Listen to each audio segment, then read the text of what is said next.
Bright Tuty. Every student matters. Now coming to the next topic is new notions of kingship. Post-Mauryan period. After this, the Mauryan rulers.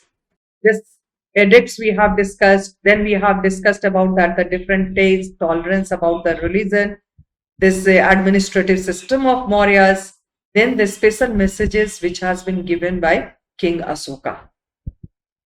Now, new notions.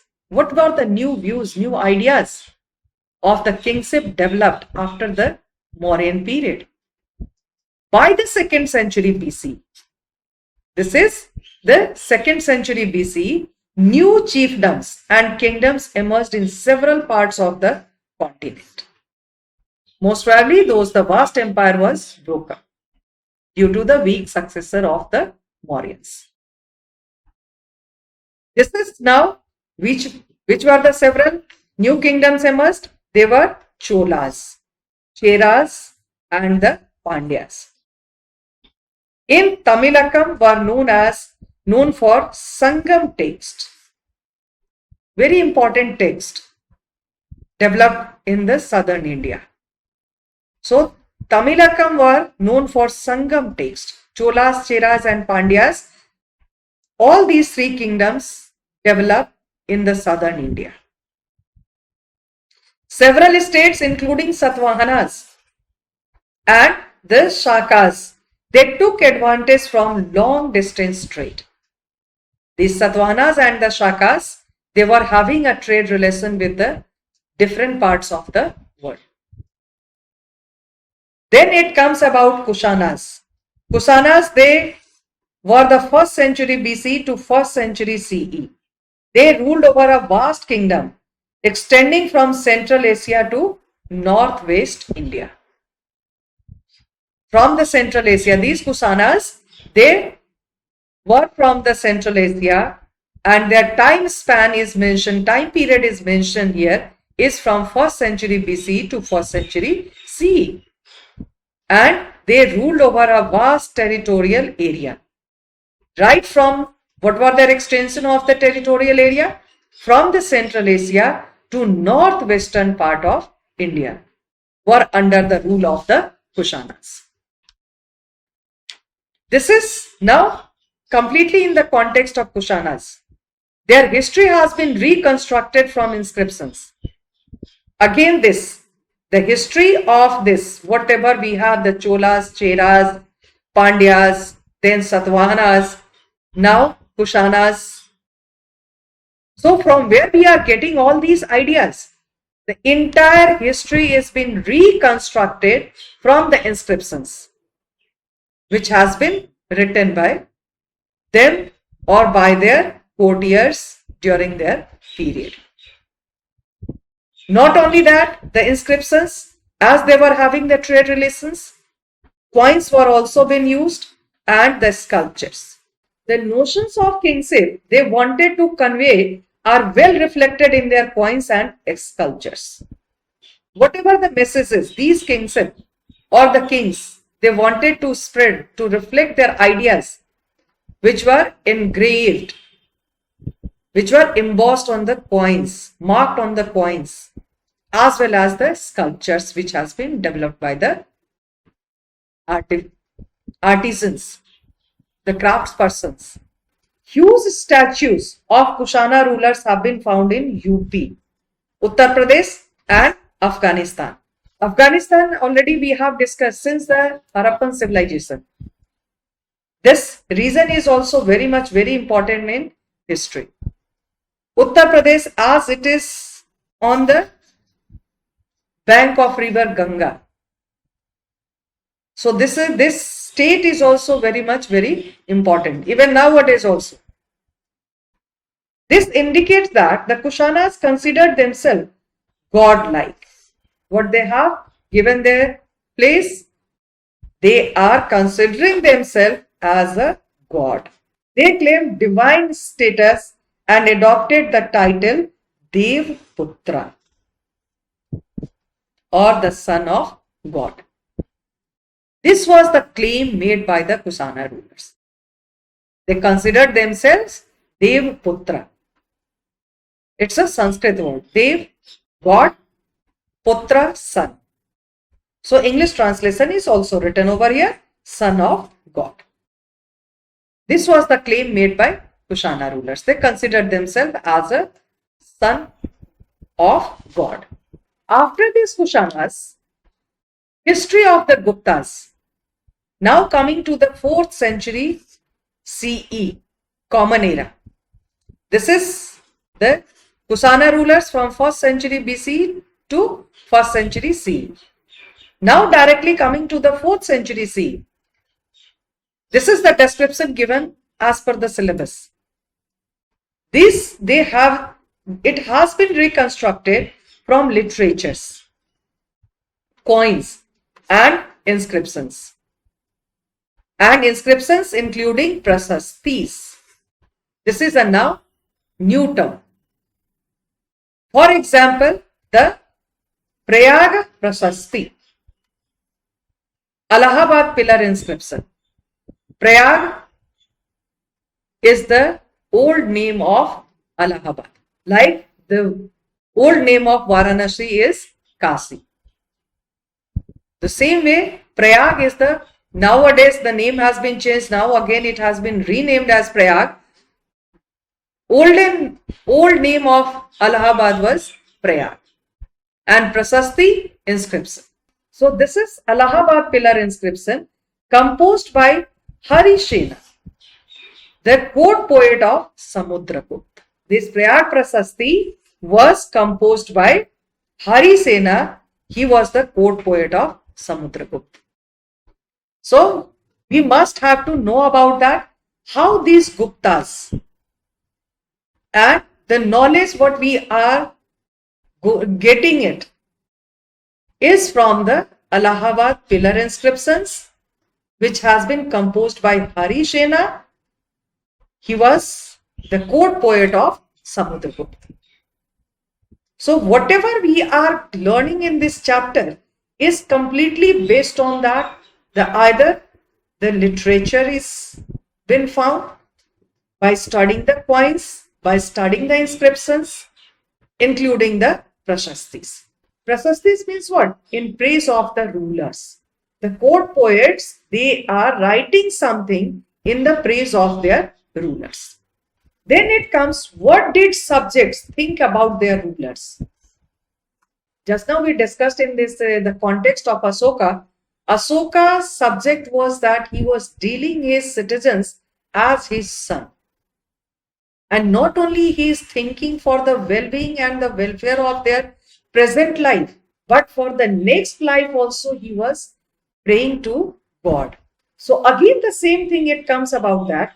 What did subjects think about their ruler? Historians have tried to understand this by examining stories contained in Jatakas. Jataka tells, it is written in Pali language, and Panchtantra. Who is the writer of the book Panchtantra?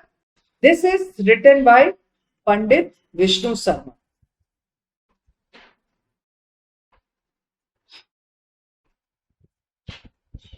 Jataka tales is completely written in Pali language in praise of Lord Buddha, the different lifestyles of Buddha.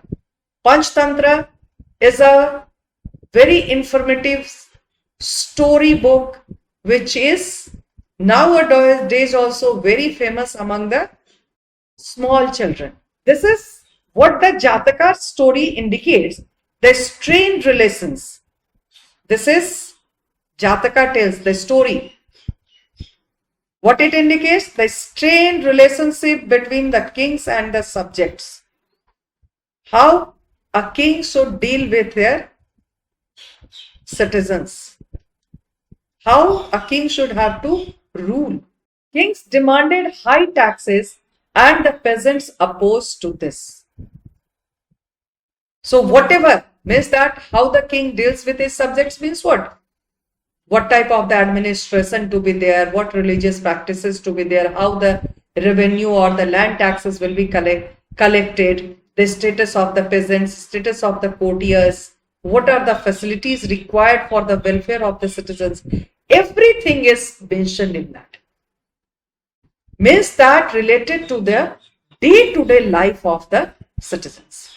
All such things are been collected by the historians, and after collecting those story, they try to interpret it, to reconstruct the history of our country.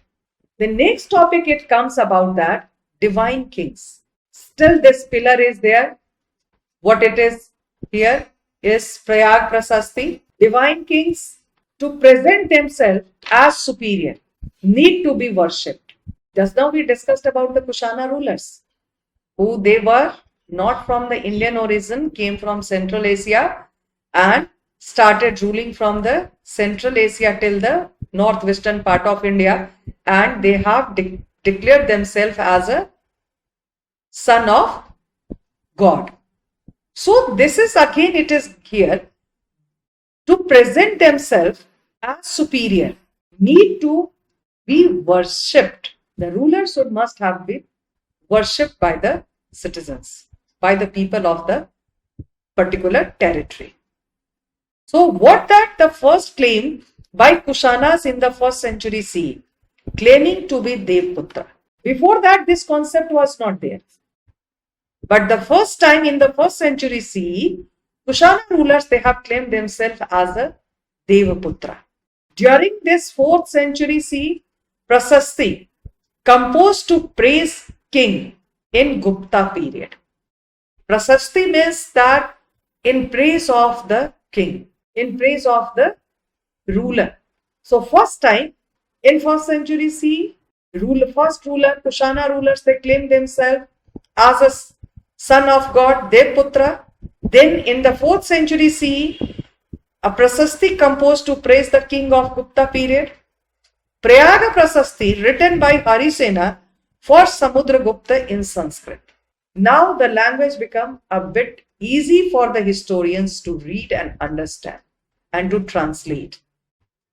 Because now this Harisena, he has written Prayag Prasasti in praise of King Samudra Gupta, which was written in Sanskrit language. Then it comes about that changing countryside, the outer area of the country, the villages, popular perception of kings, then strategies for increasing production, difference in rural society, and the land grants and the new rural elites.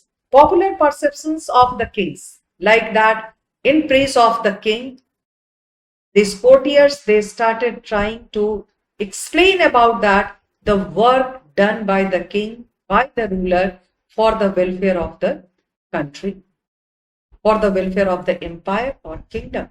Now the rulers, the kings, they also started planning how to increase the production activities. So the overseas trade can also be done, and that way the income and the economy of the empire to be increased, as well as the agricultural productivity. So by collection of the taxes, the economy of the country, economy of the empire can be raised.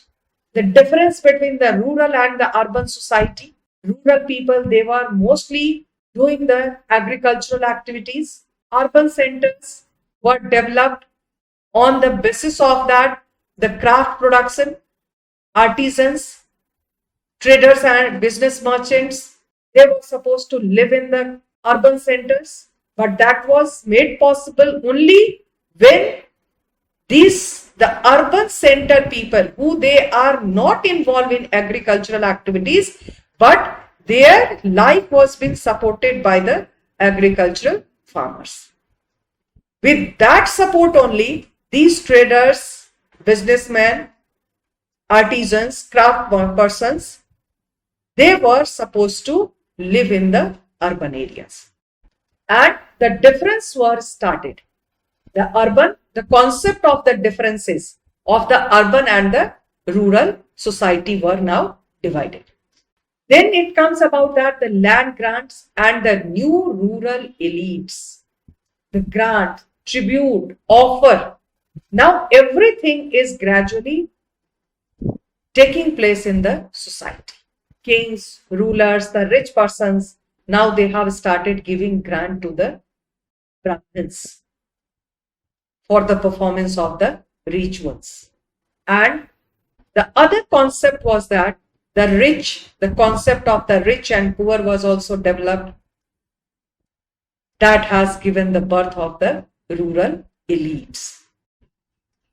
The knowledgeable and the learned, can say that the learned and the wealthy people of the rural India or the rural society. This is now the popular perceptions of kings. No accounts by people about their kings.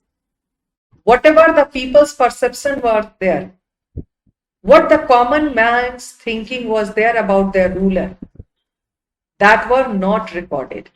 The common people, their feeling about their ruler, about their king, were not been recorded. Oral folk tales such as Panchtantra, Gatantidu, Jataka, which were written in Pali in the 1st century millennium. This is all about that, the oral folk tales. Whatever the stories which has been told or recited by the rural population, which has been composed and given a form of a book, Panchtantra. Then Gantandi Dujataka, which was written in Pali language in the 1st century millennium. One story depicts a wicked king collecting taxes, leading to people hiding and living in forests. So nicely that it has been depicted in one of the story that king was supposed to collect the taxes. And people were not in such a position to pay off the taxes. So what the people, they were finding their way? They were hiding themselves in the forest. They are moving towards the forest. So these all are the oral stories written in these books. Then next it is about that strategies for increasing agricultural products. What were the strategy prepared by the king, by the ruler? How to increase the productivity? And in those days, production was only one means of production was there. That comes from the agriculture. The most important thing is in this chapter was the discovery of iron. Use of iron tip plows. This is iron tip plowshare in areas with the high rainfall. Iron tip plow were easily used for the tilling of the land, because in high rainfall area, soil was very sticky.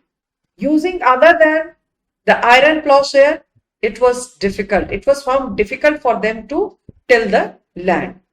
Then introduction of transplantation of paddy.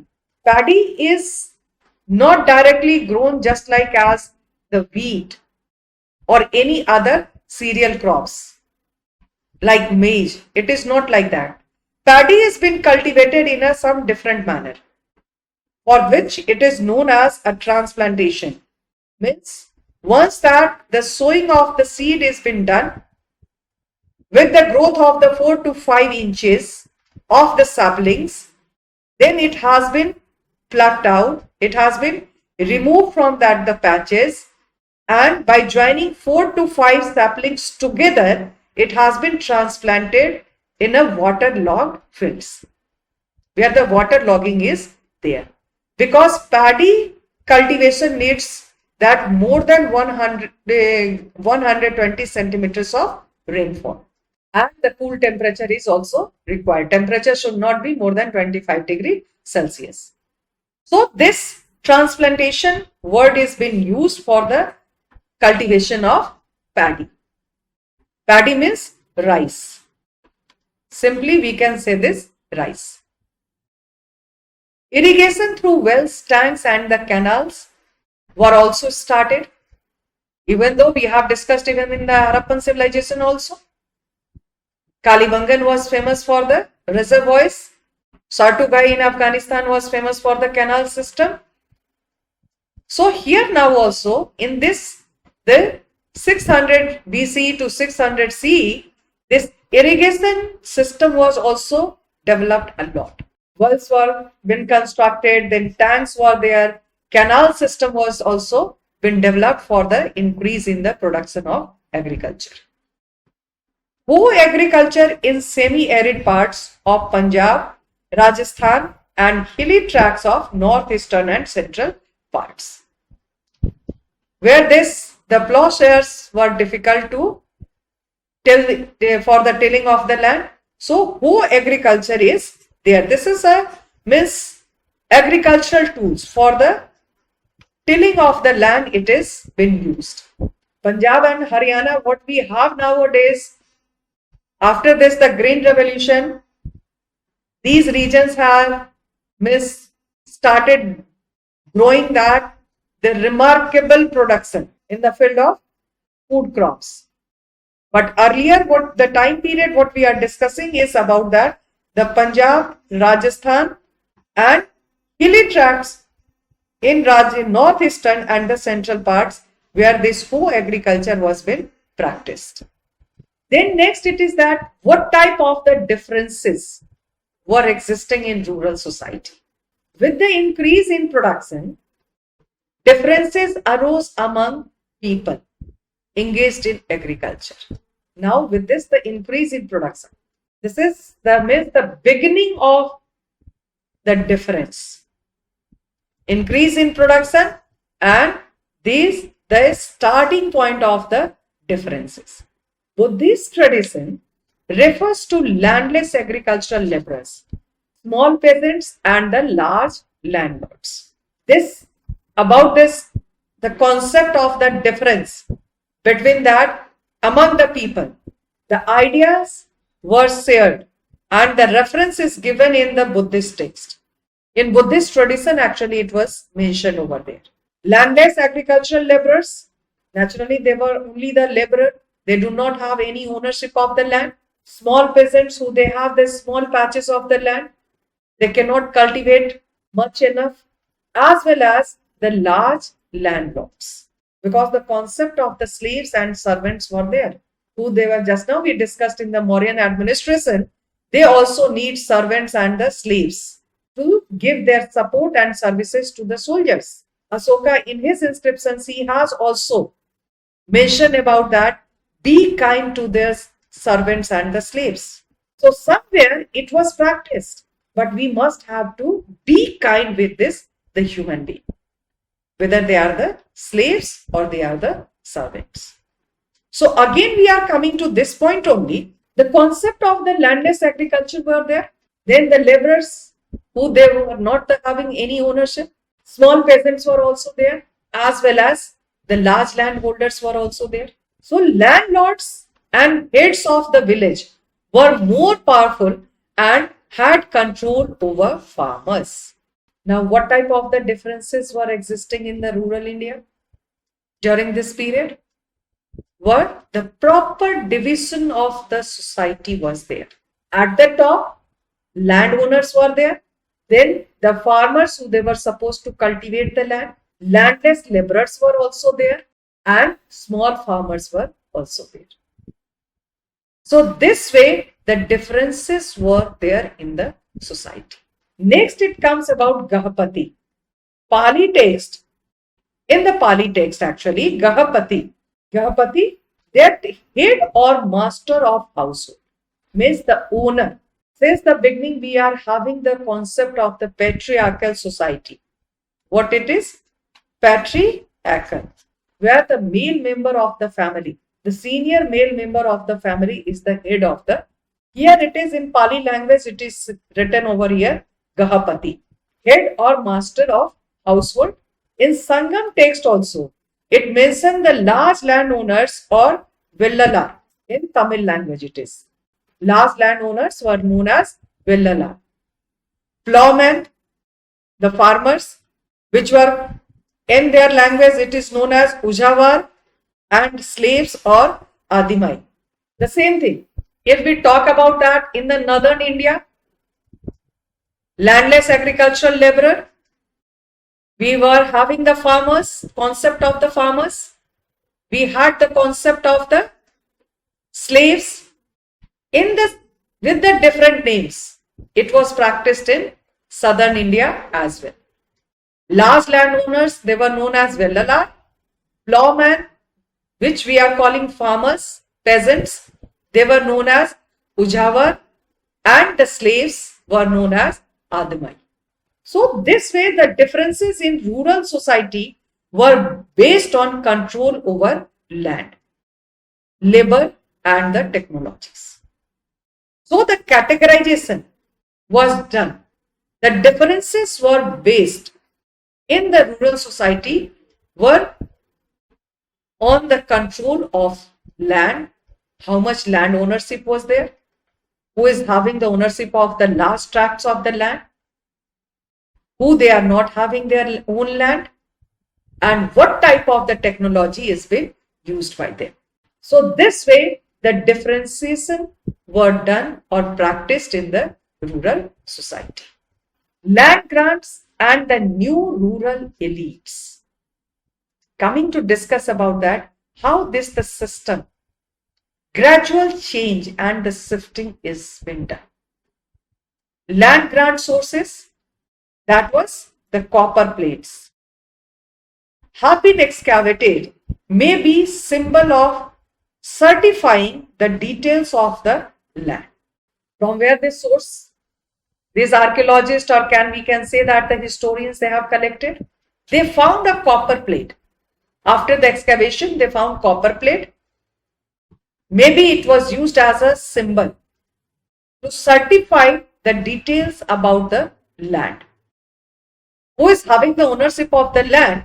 That certification was done on the copper plate. Now, coming to discuss about that, the reasons for land grants. Why the lands were given in a form of a grants? What was its use? Why it was practiced?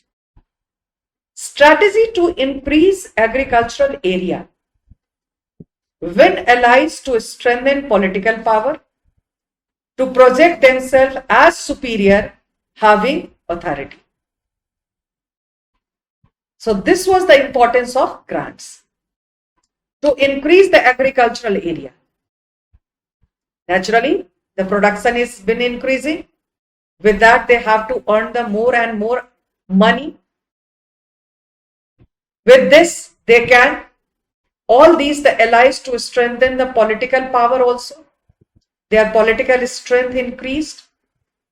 And after that, finally, to project themselves as superior, they are having the authority. Because they have the wealth, so they can prove themselves as an authority of that area. Land grants by kings were recorded in inscriptions. Many of the inscriptions has been found by historians, by archaeologists, that the records has been given. How much land has been granted by the king or by the ruler to someone else. Most of the records are generally about grants to religious institutions or to Brahmins. Most of them, the grants which has been done by the king or ruler to the religious institutions.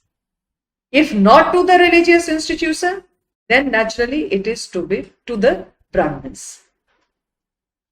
Prabhavati Gupta, she was daughter of Chandragupta II.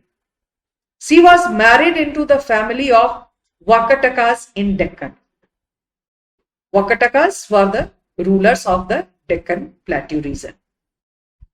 According to Sanskrit legal text, women were not supposed to have access to land because we are having the system of the patriarchal society.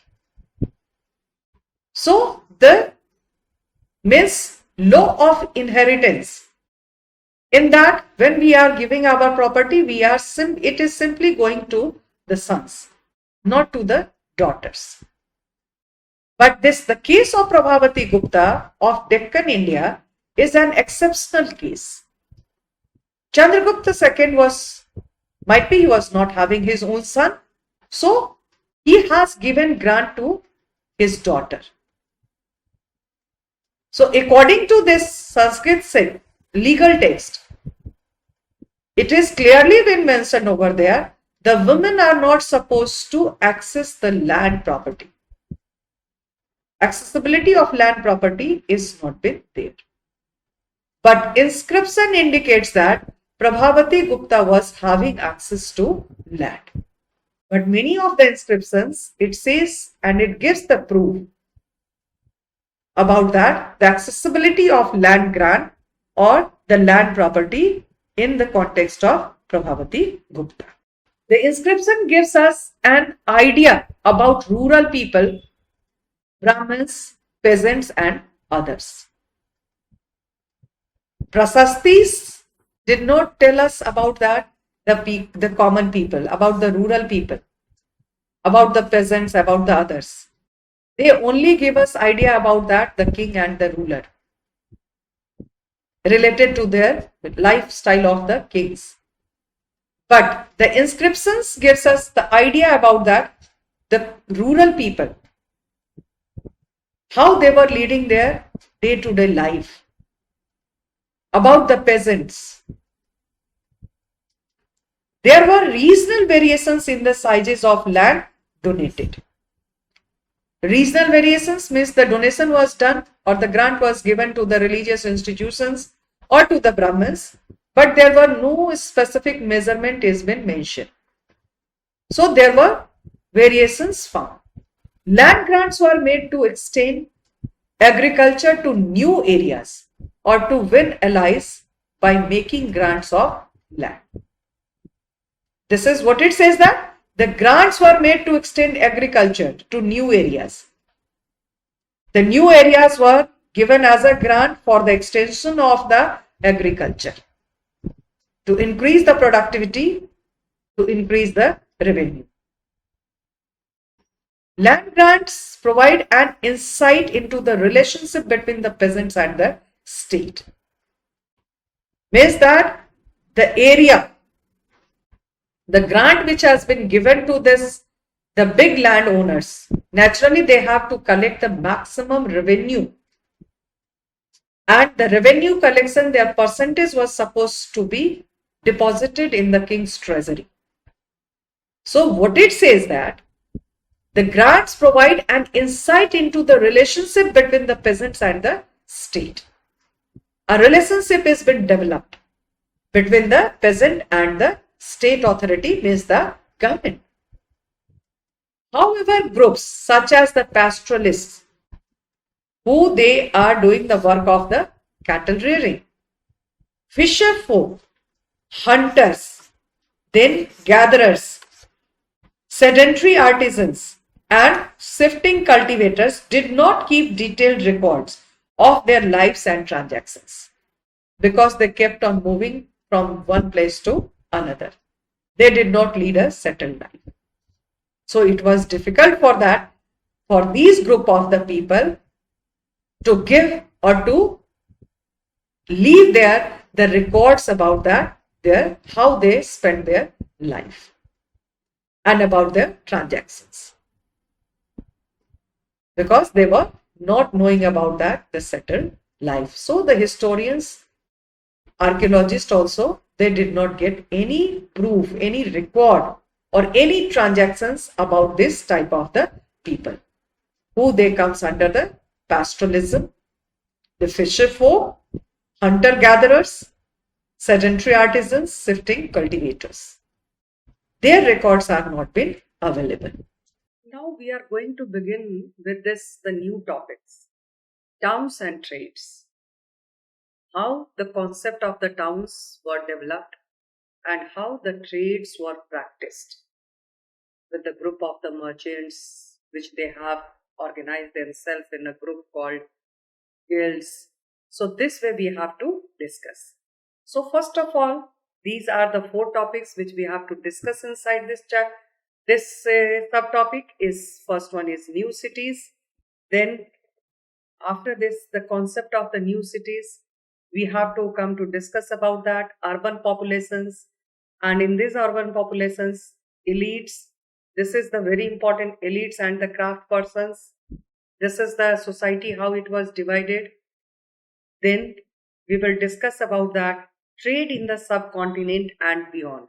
not only in the country, but other than this, the trade relations with the distant lands, with the different countries. Then finally, we will discuss about that, the importance of coins and the kings, how they try to mint the coins and what were the importance of coins during this period. So first of all, coming to discuss is this about the new cities. New cities, Patliputra. Patliputra, present day, what it is? It is Patna. What is Patna now? Capital city of Bihar. It is the capital city of Bihar. Riverine root town. This city was connected through the river Ganga and its distributaries and its tributaries. Ujjaini, it is in Madhya Pradesh. Where it is? It is in Madhya Pradesh. Very famous temple town of our country now also. Very famous city of Madhya Pradesh. And it is connected through land route. So this way we are coming to discuss about this Patliputra. This is a riverine route town. Ujjaini is a land route town. Now Pohar sea road town near the coast. Then it comes Mathura, the commercial, cultural and political activities center. So these are the 4 different new cities developed, which were basically developed for the trade and commerce. And all these, the 4 cities were well connected either through the riverine route or through the land route or through the sea route. So all these were the connectivities were there. They were connected to each other and they are providing the trade and commerce services to different lands. Then coming to this towns and trade. Moment the concept of town comes, the concept of trade also begins. From the 6th century, C means approx. 6th century BC, urban centers emerged in different parts of the subcontinent. The concept of urban centers were emerged when it is from the 6th century. And the majority of the towns such as Patliputra, Ujjaini, Puhar, Mathura, etc. were located along riverine or land routes. Either they were connected through the rivers or through the land routes. Votive inscriptions. What it is? Votive inscriptions give us an idea about townspeople. Votive means religious. Religious inscriptions. Whatever it is available, because most of the towns, most of the villages, they were having their own religious places.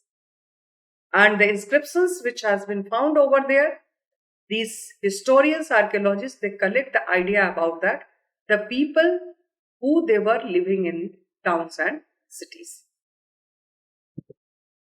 In the towns, different types of people used to live, such as washing folk.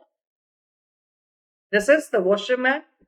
Then weavers, scribes, carpenters, potters, goldsmiths, blacksmiths, officials, religious teachers, merchants and kings. All such types of the people, they used to live in different towns, and they were categorized according to their work. What they were contributing.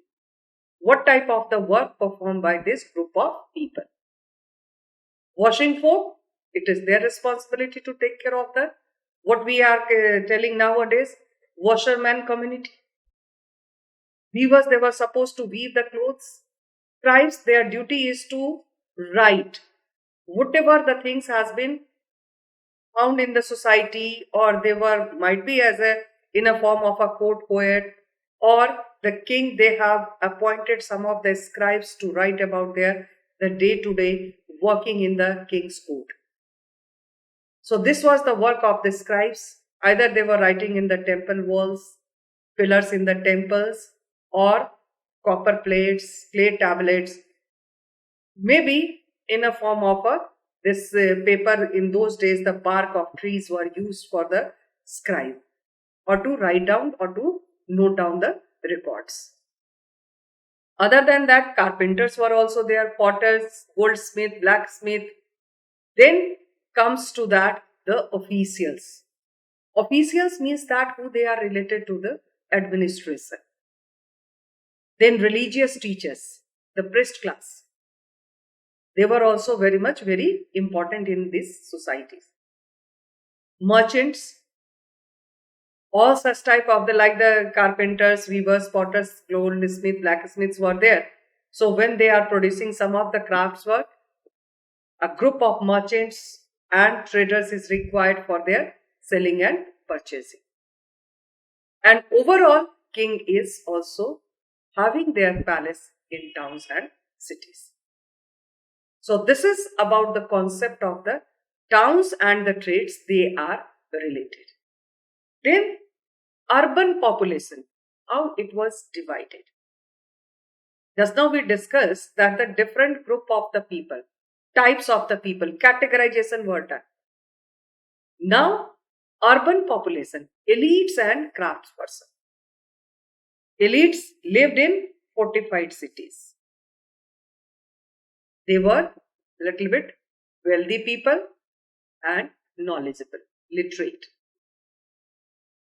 Artifacts excavated include fine pottery, balls, dishes, ornaments, tools, weapons, vessels, figurines, and emerging occupations which included weavers, black and goldsmiths, merchants, traders, potters, and carpenters.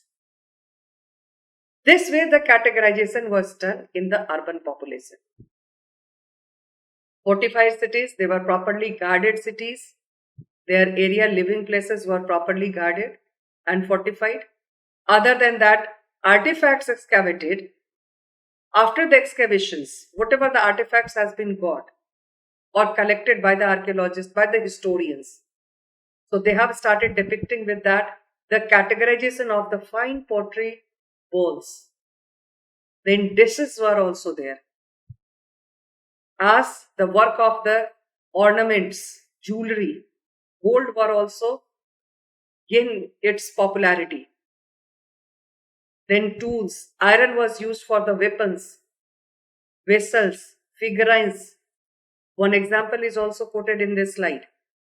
So these are all the different types of the work done by the people, which gives that the new concept of the occupations. Goldsmith, a new profession is there, occupation is there. Blacksmith, a new occupation is there. The same way, weavers, merchants, traders, potters, carpenters. So this way, when this categorization has been done, it gives that the new concept of the occupations. The people related to these occupations with their work, specialization in the different fields. Potters, they are also getting for their pottery making, new occupation. Carpenter were also there. Merchants and the traders, they have their own occupation. So this way, a new system has emerged in the society. When the categorization is done on the basis of the work performed by this different group of the people, by the different types of the people.